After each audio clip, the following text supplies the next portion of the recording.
ದುಬೈನಲ್ಲಿ ಅದ್ದೂರಿಯಾಗಿ ಆಕ್ಷನ್ ಅಂತೂ ನಡೀತು. ಆಕ್ಷನ್ ಅಲ್ಲಿ RCB ಮಾಡಿದ್ದೇನೋ ಮಾಡಿಕೊಂಡ ಎಡವಟ್ಟೇನೋ ಚೆನ್ನೈ ಮುಂಬೈ ತಂಡಗಳು ಯಾವ ರೀತಿ ಬೆಸ್ಟ್ ಬೈ ಮಾಡಿದ್ವು, ಒಳ್ಳೊಳ್ಳೆ ಪ್ಲೇಯರ್ಸ್ ಅನ್ನ ಹೇಗೆ ತಮ್ಮ ತೆಕ್ಕೆಗೆ ಹಾಕೊಂಡು RCB ಎಲ್ಲಿ ಎಡವ್ತು, ಯಾಕೆ 15 ವರ್ಷದಿಂದ RCB ಈ ಸಲ ಕಪ್ ನಮ್ದೆ ಅಂತ ಹೇಳ್ಕೊಂಡೇ ಬರ್ತಾ ಇದೆ. ಆದರೆ ಚೆನ್ನೈ ಮುಂಬೈಗಳು ಮೇಲಿಂದ ಮೇಲೆ IPL ಕಪ್ ಅನ್ನ ತಮ್ದಾಗಿಸ್ಕೊಳ್ತಾ ಇವೆ ಅಂತ ನೋಡೋದಾದ್ರೆ, ಚೆನ್ನೈ ರಚಿನ್ ರವೀಂದ್ರ ಅವರನ್ನ ಕೇವಲ 1,80,00,000ಕ್ಕೆ ತಮ್ಮ ಬುಟ್ಟಿಗೆ ಹಾಕೊಳ್ತು. ಇಡೀ ಈ ಬಾರಿಯ ಆಕ್ಷನ್ ನಲ್ಲಿ ಹೈಲೈಟ್ ಆಗಿದ್ದು Rachin Ravindra left hand opening batsman ಜೊತೆಗೆ ಅವರು ಒಬ್ಬ ಸ್ಪಿನ್ ಬೌಲರ್ ಆಗಿ ಕೂಡ ಸಪೋರ್ಟ್ ಮಾಡ್ತಾರೆ. ಹಾಗಾಗಿ ಇವರನ್ನ ಟಾರ್ಗೆಟ್ ಮಾಡ್ಬೋದಾಗಿತ್ತು. ಕನ್ನಡಿಗ ಕೂಡ, ಅಂದ್ರೆ ಮೂಲತಃ ಕನ್ನಡಿಗ, ನಮ್ಮ ಬೆಂಗಳೂರಿನ ಬಸವನಗುಡಿ ಭಾಗದವರು, ಅವ್ರನ್ನ ಚೆನ್ನೈ ಬುಟ್ಟಿಗೆ ಹಾಕೊಳ್ತು. ಚೆನ್ನೈಗೆ ಗೊತ್ತು ಅವ್ರ ವ್ಯಾಲ್ಯೂ ಏನು ಅಂತ. RCB ಅದರಲ್ಲಿ ಅವ್ರನ್ನ ಟಾರ್ಗೆಟ್ ಮಾಡಲೇ ಇಲ್ಲ. ಇನ್ನು ಶಾರ್ದೂಲ್ ಠಾಕೂರ್, RCBಗೆ ಕೂಡ ಬೇಕಾಗಿತ್ತು ಇಂಥ ಬೌಲಿಂಗ್ ಆಲ್ರೌಂಡರ್. ಶಾರ್ದೂಲ್ ಠಾಕೂರ್ ಕೇವಲ 4 ಕೋಟಿಗೆ ಸಿಕ್ಕಿದ್ರು, ಆದರೆ RCB ಅವರನ್ನ ಕೂಡ ತಗೊಳ್ಳೋಕೆ ಮನಸ್ಸು ಮಾಡಲಿಲ್ಲ. ಇನ್ನು ಚೆನ್ನೈ ತುಂಬಾ ಹುಷಾರಾಗಿ ಅವರಿಗೆ ಬೇಕಿದ್ದಂಥ ಅಂಬಟಿ ರಾಯ್ಡು ಅವರಿಗೆ ಮಿಡ್ಲ್ ಆರ್ಡರ್ ಬ್ಯಾಟ್ಸ್ಮನ್ ಒಬ್ಬ ರಿಪ್ಲೇಸ್ಮೆಂಟ್ ಬೇಕಿತ್ತು. ಡರೆಲ್ ಮಿಚೆಲ್ ಅವ್ರನ್ನ 14 ಕೋಟಿ ಕೊಟ್ಟು ಕೊಂಡುಕೊಳ್ತು. ಅದು ವರ್ತ್ ಅನ್ನಿಸ್ತು. ಅವರು ವರ್ಲ್ಡ್ ಕಪ್ನಲ್ಲಿ ಸೆಮಿಫೈನಲ್ನಲ್ಲಿ ಭಾರತದ ವಿರುದ್ಧ ಹೇಗೆ ಶತಕ ಬಾರಿಸಿದ್ರು, ಹಾಗೆಯೇ ಬೌಲಿಂಗಲ್ಲಿ ಕೂಡ ಟೀಮ್ಗೆ ಹೇಗೆ ನೆರವಾಗ್ತಾರೆ ಅನ್ನೋದು ಗೊತ್ತಿದೆ. ಹಾಗಾಗಿ 14 ಕೋಟಿ ಕೊಟ್ಟರು ವರ್ತ್ ಅನ್ನಿಸ್ತು. ಇನ್ನು ಚೆನ್ನೈ ಯಾವಾಗಲೂ ಗ್ರೂಮ್ ಮಾಡುತ್ತೆ, ಅಂದರೆ ತಮ್ಮ ಭವಿಷ್ಯದ ಪ್ಲೇಯರ್ಗಳನ್ನು ಈಗಾಗಲೇ ಗುರುತಿಸ್ಕೊಂಡು ಅವರನ್ನು ಟೀಮ್ನಲ್ಲಿ ಇಟ್ಕೊಂಡು 2-3 ವರ್ಷ ಅವ್ರನ್ನ ಗ್ರೂಮ್ ಮಾಡಿ ನಂತರ ಅವ್ರನ್ನ ಟೀಮ್ ಒಳಗಡೆ ತಗೊಳುತ್ತೆ, 11 ಒಳಗೆ ತಗೊಳುತ್ತೆ. ಸಕ್ಸಸ್ ಕೂಡ ಆಗಿದೆ. ಈ ಥರ ತುಂಬ ಪ್ಲೇಯರ್ಗಳನ್ನು MS ಧೋನಿ ಗ್ರೂಮ್ ಮಾಡಿ ಟೀಮ್ ಇಂಡಿಯಾ ಕೂಡ ಕೊಟ್ಟಿದ್ದಾರೆ ಅಂತ ಹೇಳ್ಬೋದು. ಸಮೀರ್ ರಿಜ್ವಿ ಇವರಿಗೆ 8,40,00,000 ಕೊಡ್ತು.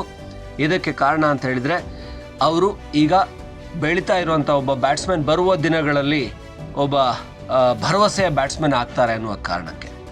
ಇನ್ನು ಮುಂಬೈ ಆಯ್ಕೆಯನ್ನು ನೋಡೋದಾದ್ರೆ, ಜೆರಾಲ್ಡ್ ಕೊಯ್ಟ್ಜಿಯಾ ಇವರನ್ನ 5 ಕೋಟಿಗೆ ಬುಟ್ಟಿಗೆ ಹಾಕೊಳ್ತು. ಈ ಬಾರಿ 10 ಕೋಟಿಗಿಂತ ಹೆಚ್ಚಿನ ಬಿಡ್ ಆಗುತ್ತೆ ಅಂತ ಅನ್ಕೊಳ್ಳಲಾಗಿತ್ತು. ಆದರೆ ಮುಂಬೈ ಹುಷಾರಾಗಿ ತಮಗೆ ಬೇಕಿದ್ದಂಥ ಸಾಥ್ ಬುಮ್ರಾ ಜೊತೆಗೆ ಮತ್ತೊಬ್ಬ ಬೌಲಿಂಗ್ ಸಪೋರ್ಟ್ ಆಗಿ ಜೆರಾಲ್ಡ್ ಕೊಯ್ಟ್ಜಿಯಾ ಅವರನ್ನು ಕೇವಲ 5 ಕೋಟಿಗೆ ಬುಟ್ಟಿಗೆ ಹಾಕೊಳ್ತು. ಈ ಆಪ್ಷನ್ ಕೂಡ RCBಗೆ ಇತ್ತು. RCB ಒಬ್ಬ ಹೊರಗಡೆ ಅಂದರೆ ವಿದೇಶಿ ಫಾಸ್ಟ್ ಬೌಲರನ್ನು ಕೂಡ ಹುಡುಕ್ತಾ ಇತ್ತು. ಆದರೆ RCB ಇವರನ್ನು ಟ್ರೈ ಮಾಡಲೇ ಇಲ್ಲ. ಇನ್ನು ಮಧುಶಂಕ ಕೂಡ ಅವಕಾಶ ಇತ್ತು RCBಗೆ.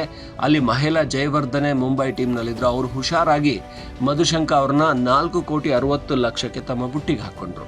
ಅಂದರೆ ಇಲ್ಲಿ RCB ಕೂಡ ಇವರನ್ನು ಟಾರ್ಗೆಟ್ ಮಾಡ್ಬೋದಾಗಿತ್ತು. ಯಾಕೆಂದರೆ ಇವರಿಗೆ ಇಂಡಿಯನ್ ಕಂಡೀಷನ್ಸ್ ಚೆನ್ನಾಗಿ ಗೊತ್ತಿರುತ್ತೆ. ಯಾಕಂತ ಹೇಳಿದರೆ ಈ ಶ್ರೀಲಂಕಾದವರಾಗಿರೋದ್ರಿಂದ. ಇನ್ನು ಇತ್ತೀಚೆಗೆ ವರ್ಲ್ಡ್ ಕಪ್ನಲ್ಲಿ ಹೈಯೆಸ್ಟ್ ವಿಕೆಟ್ ಟೇಕರಲ್ಲಿ ಟಾಪ್ 3 ಬಂದು ನಿಂತ್ಕೊಂಡಿದ್ರು. 20ಕ್ಕಿಂತ ಹೆಚ್ಚು ವಿಕೆಟ್ ತೊಗೊಂಡಿದ್ರು ಮಧುಶಂಕ. ಇವರು ಬೌಲಿಂಗಲ್ಲಿ ಕಟರ್ಸ್ ಹಾಕ್ತಾರೆ, ಹಾಗೆಯೇ ಸ್ಲೋ ಓವರ್ವನ್ನು ಹಾಕ್ತಾರೆ. ಇವರ ಬಗ್ಗೆ ಮುಂಬೈ ಸ್ಟಡಿ ಮಾಡಿತ್ತು. RCB ಯಾಕೆ ಸ್ಟಡಿ ಮಾಡಿರಲಿಲ್ಲೋ ಗೊತ್ತಿಲ್ಲ. ನುವನ್ ತುಷಾರ ಇವರು ಮಲಿಂಗಾ ಥರ ಬೌಲ್ ಹಾಕ್ತಾರೆ. ಇವರನ್ನು ಮತ್ತೊಮ್ಮೆ ತಗೊಳ್ತು ಮುಂಬೈ ಇಂಡಿಯನ್ಸ್ 4,80,00,000ಕ್ಕೆ. ಇದು ನಿಜಕ್ಕೂ ಮತ್ತೊಂದು ಬೆಸ್ಟ್ ಬೈ ಅಂತ ಹೇಳ್ಬೋದು ಮುಂಬೈದು. ಹಾಗಾಗಿ ಇಲ್ಲಿ ಬೌಲಿಂಗ್ ಏನಿದೆ ಆ ಒಂದು ಸ್ಟ್ರೆಂಥನ್ ಮಾಡ್ಕೊಳ್ತು ಮುಂಬೈ. ಆದರೆ RCB ಮಾಡ್ಕೋಬೇಕಾಗಿದ್ದೆ ಬೌಲಿಂಗನ್ನು ಸ್ಟ್ರೆಂಥನ್. ಸಿರಾಜ್ಗೆ ಒಂದು ಆಪ್ಷನ್ ಕೊಡಬೇಕಾಗಿತ್ತು, ಸಿರಾಜ್ಗೆ ಒಂದು ಸಪೋರ್ಟ್ ಕೊಡಬೇಕಾಗಿತ್ತು. ಅದನ್ನು ಇಲ್ಲಿ RCB ಮಾಡಲಿಲ್ಲ. ಇವರು ತಗೊಂಡಿದ್ದು ಅಲ್ಝರಿ ಜೋಸೆಫ್ ಅವ್ರನ್ನ. ಇಲ್ಲಿ ಜನ ಈಗಾಗಲೇ ತಮಾಷೆ ಮಾಡ್ತಾ ಇದ್ದಾರೆ. ಅಲ್ಝರಿ ಜೋಸೆಫ್ ಅವ್ರನ್ನ ಈಗ ಇಂಗ್ಲೆಂಡ್ ವಿರುದ್ಧ ನಡೀತಾ ಇರುವಂಥ ಸೀರೀಸಲ್ಲಿ ವೆಸ್ಟ್ ಇಂಡೀಸೇ ಅವ್ರನ್ನ 11 ಹೊರಗಿಟ್ಟಿದೆ. ಅವರನ್ನ 11 ಆಡಿಸ್ತಾನೆ ಇಲ್ಲ. ಅವರಿಗೆ 11.5 ಕೋಟಿ ಕೊಟ್ಟು RCB ಕೊಂಡ್ಕೊಳ್ಳುವ ಅವಶ್ಯಕತೆ ಇತ್ತ? ಇವರ ಬದಲು ಬೇರೆ ಜೆರಾಲ್ಡ್ ಕೊಯ್ಟ್ಜಿಯಾ ಇದ್ರು, ಮಧುಶಂಕ ಇದ್ರು, ಬೇರೆ ಬೌಲರ್ ಮೇಲೆ ಬಿಡ್ ಮಾಡ್ಬೋದು, ಶಾರ್ದೂಲ್ ಠಾಕೂರ್ ಮೇಲೆ ಬಿಡ್ ಮಾಡ್ಬೋದಾಗಿತ್ತು. ಡೊಮೆಸ್ಟಿಕ್ ನಮ್ಮ ಇಂಡಿಯನ್ ಕಂಡೀಷನ್ಸ್ ಗೊತ್ತಿರುವಂಥ ಪ್ಲೇಯರು. ಸುಮ್ಮನೆ RCB ಅವರು ಯಾವಾಗಲೂ ಸರಿಯಾಗಿ ಆಕ್ಷನ್ನಲ್ಲಿ ಒಳ್ಳೆಯ ಸ್ಟಡಿ ಮಾಡಿರಲ್ಲ, ಒಳ್ಳೆ ಪ್ಲೇಯರನ್ನು ತಗೊಳ್ಳಲ್ಲ, ಕೊನೆ ಕಪ್ ಗೆಲ್ಲಲ್ಲ. ಇದರಿಂದ ಎಡ್ವರ್ಟ್ ಮಾಡ್ಕೋತಾರೆ. ಲೂಕಿ ಫರ್ಗ್ಯೂಸನ್ ಅವ್ರ ಮೇಲೆ ಬಿಡ್ ಮಾಡಿ ಲೂಕಿ ಫರ್ಗ್ಯೂಸನ್ ಅವ್ರನ್ನ 2 ಕೋಟಿಯಲ್ಲಿ ತಗೊಂಡ್ರು. ಬೆಸ್ಟ್ ಬೈ ಅಂತ ಹೇಳ್ಬೋದು. ಆದರೆ ಲೂಕಿ ಫರ್ಗ್ಯೂಸನ್ ಈಗಾಗಲೇ ತುಂಬ ಎಕ್ಸ್ಪೀರಿಯನ್ಸ್ ಇದ್ರೂ ಕೂಡ ಅಷ್ಟರ ಮಟ್ಟಿಗೆ ಇಫೆಕ್ಟಿವ್ ಅಂತ ಅನ್ನಿಸ್ತಾ ಇಲ್ಲ. ಇವರು ಸಿರಾಜ್ಗೆ ಸಪೋರ್ಟ್ ಮಾಡ್ತಾರ. ಒಬ್ಬ ಸ್ಟಾರ್ ಬೌಲರ, ಫಾರಿನ್ನಲ್ಲಿ ಸ್ಟಾರ್ ಬೌಲರ್ ಅಂದರೆ ಸ್ಟಾರ್ ಅಂತ ಹೇಳೋದಕ್ಕಾಗಲ್ಲ. ಸೊ ಹಾಗಾಗಿ RCB ಇಲ್ಲಿ ಕೂಡ ಎಡೋತು. ಇನ್ನು ಯಾರಾದರೂ ಗ್ರೂಮ್ ಮಾಡಿಕೊಂಡು ಹೊಸಬರನ್ನ ತಗೊಂಡು RCB ಸಕ್ಸಸ್ ಆಗುತ್ತಾ, ಭವಿಷ್ಯಕ್ಕೆ ಒಬ್ಬ ಒಳ್ಳೆ ಪ್ಲೇಯರನ್ನು ರೆಡಿ ಮಾಡ್ತಾ ಇದೆಯಾ ಅಂದರೆ ಯಶ್ ದಯಾಳ್ ಅವ್ರನ್ನ ತಗೊಂಡು ಸಿಕ್ಕಾಪಟ್ಟೆ ಬಿಲ್ಡಪ್ ಎಲ್ಲ ತಗೊಂಡ್ರು. ನಾವು ಯಶ್ ದಯಾಳ್ ಅವ್ರನ್ನ ಸ್ಕೌಟಿಂಗಲ್ಲಿ ನೋಡಿದ್ವಿ, ತುಂಬ ಡೆವಲಪ್ಮೆಂಟ್ ಆಗ್ತಾ ಇದ್ದಾರೆ, ಅವರನ್ನು ನಮ್ಮ ಟೀಮಿಗೆ ಸೇರಿಸ್ಕೊಂಡಿರೋದ್ರಿಂದ ನಾವು ನಿಜಕ್ಕೂ ಯಶಸ್ವಿ ಆಗ್ತೀವಿ ಅಂತೆಲ್ಲ ಬಿಲ್ಡಪ್ ಕೊಟ್ಟರು. ಹಾಗೆ ಏನು ಪೋಸ್ಟ್ಗಳನ್ನೆಲ್ಲ ಹಾಕೋತಾ ಇದ್ದಾರೆ. ಯಶ್ ದಯಾಳ್ ಅವರ ಡೆವಲಪ್ಮೆಂಟು ದೇಶೀಯ ಟೂರ್ನಿಗಳಲ್ಲಿ ಎಲ್ರಿಗೂ ಗೊತ್ತಿದೆ. ಇವರು ಕೊಡುವ ಬಿಲ್ಡಪ್ ಮಟ್ಟಿಗೇನು ಅವರು ಎಕ್ಸ್ಟ್ರಾಡಿನರಿ ಅಂತ ಪರ್ಫಾರ್ಮನ್ನು ಮಾಡಿಲ್ಲ.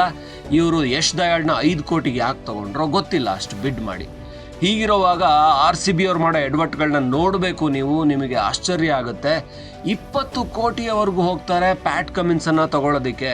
ಒಬ್ಬ ಫಾಸ್ಟ್ ಬೌಲರ್ ಸರಿ, ಒಬ್ಬ ಕ್ಯಾಪ್ಟನ್ಸಿ ಮೆಟೀರಿಯಲ್ ಸರಿ. ಈಗಾಗಲೇ ಫಾಫ್ ಡು ಪ್ಲೆಸಿಸ್ ಇದ್ದಾರೆ ಕ್ಯಾಪ್ಟನ್ಸಿ ಮೆಟೀರಿಯಲ್, ಆದರೆ 20 ಕೋಟಿವರೆಗೂ ಹೋಗ್ತಾರೆ ಅಂದರೆ ಇವರ ಪರ್ಸಲ್ಲಿ ಇದ್ದಿದ್ದೆ 23 ಕೋಟಿ. ಆದರೆ ಒಬ್ಬ ಪ್ಲೇಯರ್ ತೊಗೊಳೋದಕ್ಕೆ 20 ಕೋಟಿಯನ್ನು ಮೀರಿ ಹೋಗ್ತಾರೆ ಅಂದರೆ ಇವರು ದುಡ್ಡನ್ನು ಇಟ್ಕೊಂಡು ಟೈಮ್ ಪಾಸ್ ಮಾಡ್ತಾ ಇದ್ದಾರೆ ಅಥವಾ ಇವರು ಸ್ಟಡಿ ಮಾಡ್ಕೊಂಡು ಬಂದಿದ್ದಾರೆ. ಇವ್ರು ನಿಜವಾಗ್ಲೂ ಒಬ್ಬ ಪ್ಲೇಯರ್ಗೆ 20 ಕೋಟಿನ ಕೊಡೋದಾದರೆ ಒನ್ಸ್ ಅಗೇನ್ ಕ್ಯಾಮರೂನ್ ಗ್ರೀನ್ನ 17.5 ಕೋಟಿ ಕೊಟ್ಟು ತೊಗೊಂಡಿದ್ದು ಯಾಕೆ? ಮುಂಬೈ ಥರ, ಸನ್ರೈಸರ್ಸ್ ಹೈದರಾಬಾದ್ ಥರ ತಮ್ಮ ಪರ್ಸಲ್ಲಿ 30-40 ಕೋಟಿ ಉಳಿಸ್ಕೊಂಡಿದ್ದಿದ್ರೆ ಆ ಕ್ಯಾಮರೂನ್ ಗ್ರೀನ್ ತೊಗೊಳ್ದೆ ಆಗ ಯಾರ ಮೇಲೆ ಬೇಕಾದರೂ ಬಿಡ್ ಮಾಡ್ಬೋದಾಗಿತ್ತು. ಆದರೆ ಒಬ್ಬ ಪ್ಯಾಟ್ ಕಮಿನ್ಸ್ ಮೇಲೆ ಇವರು ಭವಿಷ್ಯದಲ್ಲಿ ಟೀಮ್ಗೆ ಇನ್ನೊಂದು 5-6 ವರ್ಷ ಬರ್ತಾರಾ, ಇವ್ರನ್ನ ನಾವು ನಿಜಕ್ಕೂ ಉಳಿಸ್ಕೋಬೋದಾ ಅಂತ ಹೇಳಿದರೆ ಆ ರೀತಿಯಲ್ಲಿ ಇಲ್ಲ. ಮುಂದಿನ ಮೆಗಾ ಆಕ್ಷನಲ್ಲಿ ಕೈ ಬಿಡಲೇಬೇಕು. ಯಾಕೆಂದರೆ RCBಲಿ ಆಡೋದು 3 ಜನ. ಒಂದು ಕಡೆ ಕೊಹ್ಲಿ ಆಡಿದರೆ ಮತ್ತೊಂದು ಕಡೆ ಮ್ಯಾಕ್ಸ್ವೆಲ್ ಆಡ್ತಾರೆ, ಮತ್ತೊಂದು ಕಡೆಯಲ್ಲಿ ಸಿರಾಜ್. ಹೀಗೆ 2-3 ಜನರನ್ನು ನಂಬ್ಕೊಂಡ್ರು ಅಂತ ಈ ಟೀಮ್ ಫಾಫ್ ಡು ಪ್ಲೆಸಿಸ್ ಆಡ್ಬೋದು. ಇವರನ್ನು ನಂಬ್ಕೊಂಡು ಉಳಿದ ಪ್ಲೇಯರ್ಸ್ಗೆ 20 ಕೋಟಿಗೆ ಬಿಡ್ ಮಾಡ್ತಾರೆ ಅಂದರೆ ಬರೀ ಒಂದೊಂದು ಸೀಸನ್ಗೆ 20 ಕೋಟಿ ಕೊಟ್ಟು ತೊಗೊಂಡು ಬರೀ ಬ್ರ್ಯಾಂಡ್ ಬಿಲ್ಡ್ ಮಾಡೋದಕ್ಕಷ್ಟೇ RCBನ ಮಾಡ್ಕೊಂಡಿದ್ದಾರಾ? ಈ ಒಂದು RCB ಟೀಮ್ ಎಲ್ಲಿ ಕಪ್ಪು ಗೆಲ್ಲುತ್ತೆ ಹಿಂಗಾದರೆ? ಈಗ ಚೆನ್ನೈಗೆ ಮುಂಬೈಗೆ ಕಂಪೇರ್ ಮಾಡಿದರೆ ಆಕ್ಷನ್ನಲ್ಲಿ ಸಂಪೂರ್ಣವಾಗಿ RCB ಎಡವಿದೆ. ಲಾಕಿ ಫರ್ಗ್ಯೂಸನ್ ನಿಜವಾಗ್ಲೂ ದೊಡ್ಡ ಮಟ್ಟಿಗೆ ಫಾಸ್ಟ್ ಬೌಲಿಂಗಲ್ಲಿ ಸಪೋರ್ಟ್ ಮಾಡ್ತಾರಾ? ಅವರಿಗಾಗಲೇ ಕೋಲ್ಕತ್ತಾದಲ್ಲಿದ್ದರು, ಅಂಥ ದೊಡ್ಡ ಇಫೆಕ್ಟಿವ್ ಬೌಲರ್ ಅಂತ ಅನಿಸಿಲ್ಲ. ಯಶ್ ದಯಾಳ್ ಲಾಸ್ಟ್ ಇಯರೇ ರಿಂಕು ಸಿಂಗ್ ಹತ್ರ 5 ಸಿಕ್ಸ್ ಹೊಡ್ಸ್ಕೊಬಿಟ್ಟು ಮೆಂಟಲಿ ಡಿಸ್ಟರ್ಬ್ ಆಗಿದ್ದೆ ಅಂತೇಳಿ ಫುಲ್ಲು ಟೀಮಿಂದ ಹೊರಗಡೆ ಇದ್ದಂಥ ವ್ಯಕ್ತಿ. ಇವ್ರನ್ನೆಲ್ಲ ಇಟ್ಕೊಂಡು ನಿಜಕ್ಕೂ RCB ಬೆಸ್ಟ್ ಟೀಮ್ನ ಕಟ್ಟುತ್ತಾ? ಬೌಲಿಂಗ್ ಅಟ್ಯಾಕ್ ಸ್ಟ್ರಾಂಗ್ ಆಗುತ್ತಾ?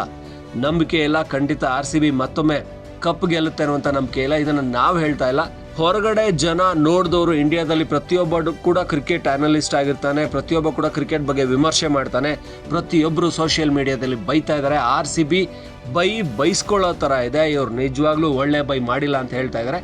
ಇದು 15 ವರ್ಷ ಮಾಡಿದ ಕೆಲಸನೇ 16ನೇ ವರ್ಷ ಕೂಡ ಮಾಡ್ತಾರೆ, ಅದರಲ್ಲಿ ಏನು ವಿಶೇಷ ಇಲ್ಲ. ಸೊ ಹಾಗಾಗಿ RCB ಈ ಸಾರಿ ಕಪ್ ನಮ್ಮದೇ ಅಂತ ಮತ್ತೆ ಹೇಳ್ಕೊಂಡು ಹೋಗ್ತಾ ಇರೋದೆ ಅನಿಸುತ್ತೆ. ಒಟ್ಟಾರೆ ದುಬೈ ಬೈ RCBಗೆ ಬೈ ಥರ ಅನ್ನಿಸ್ತಾ ಇದೆ.